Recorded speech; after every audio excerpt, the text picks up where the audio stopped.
I once had a conversation with someone who said that he rejects the existence of God because it's irrational to believe anything that is not proven.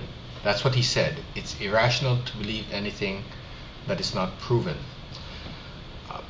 So I said to him, in what I hope was a reasonably gentle manner, I asked, do you really believe that? If so, can you prove it? Do you see what I was trying to do? If it's true that it's irrational to believe anything unproven, then one must first prove that it's irrational to believe anything unproven. Otherwise, that belief is not worth accepting.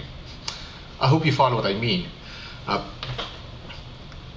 The reason I gave that answer was not to embarrass the fella.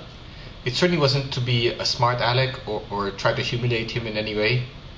It was more that I wanted him to show that, I wanted him to see, rather, that his own belief system contradicted itself, that it did not stand up under scrutiny.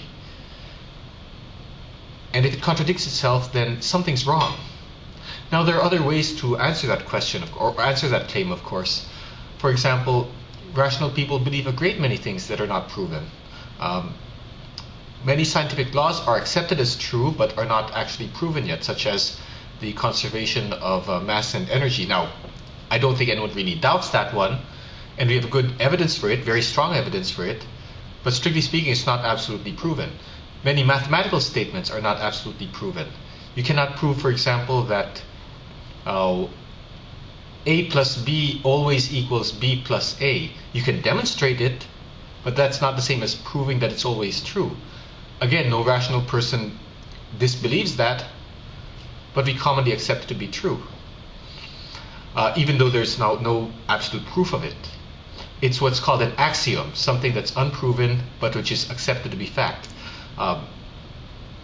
Even when it comes to non-mathematical everyday experience, there are many things that we commonly accept to be true.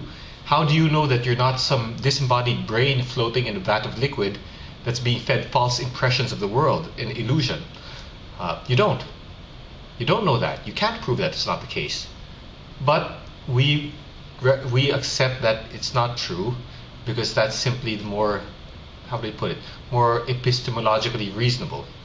How do you know that you're not dreaming right now and that everything you experience is not just everything you've experienced for the past 20 years is not some elaborate dream? You don't know that. How do you know that the world was not created 5 minutes ago and that you simply have false memories of everything that occurred prior to that?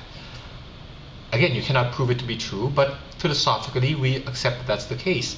We believe a great many things. Rational people believe a great many things that are not proven. We have to. You have to start somewhere. In fact, the whole notion of a proof means that you go from what is known to what you can establish from what's known. You start with some premise. If that premise is not valid, then your conclusion is not valid. What does that mean? It means you have to start somewhere. You have to ultimately start with something that's unproven. The axioms I was talking about earlier. Moreover, there's such a thing as preponderance of evidence. It's like, can I prove, for example, that O.J. Simpson is guilty? No, I can't absolutely prove it, but let's get real. You know, I think the evidence is more than conclusive, and I think most people would agree with me on that matter. No offense to Mr. Simpson, of course. Can I prove that, say, the Civil War occurred? I can't absolutely prove it, but the evidence is pretty overwhelming. To demand absolute proof of something is, by and large, unreasonable. It's necessary sometimes in mathematics, but in the real world, it's seldom necessary. What's important is that you have compelling reason to believe something. And I do believe there's compelling reason to believe in God, even if I cannot absolutely prove His existence. It would take too long to explain why I believe in God. There's so many arguments you could toss out. You have cosmological arguments, teleological arguments, noological arguments, arguments from the historicity of the resurrection, from miracles that people have experienced and that appear to be credible, and so forth and so on. Suffice to say that these beliefs do not come about in a vacuum. There's good reason to accept belief in God. And I hope that you will accept those beliefs too, or that belief too.